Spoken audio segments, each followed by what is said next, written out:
যানবাহনের অতিরিক্ত চাপে ঢাকা টাঙ্গাইল ও যমুনা সেতুর সংযোগ সড়কে ২৫ কিলোমিটার জুড়ে দীর্ঘ যানজটের সৃষ্টি হয়েছে। বুধবার দুপুর থেকে এই সড়কে থেমে থেমে চলছে গাড়ি।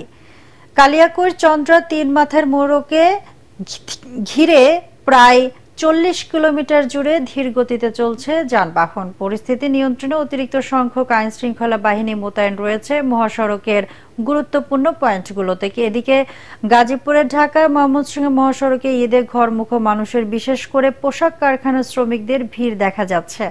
ঢাকা ময়মনসিংহ মহাসড়কের টঙ্গী থেকে চান্দনা চৌরাস্তা পর্যন্ত ১২ কিলোমিটার সড়কে থেমে থেমে চলছে যানবাহন।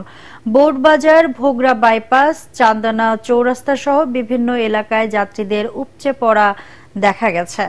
এছাড়াও যানবাহনের স্বল্পতা, অতিরিক্ত ভাড়া আদায়ের অভিযোগ করেছেন যাত্রীরা। এদিকে যানজটের কারণে গাজীপুর চৌরাস্তায় রাতভর বাসের প্রতীক্ষায় আছেন শত শত যাত্রী। কখন বাড়ি পৌঁছাবেন তার কোনো নিশ্চয়তা নেই।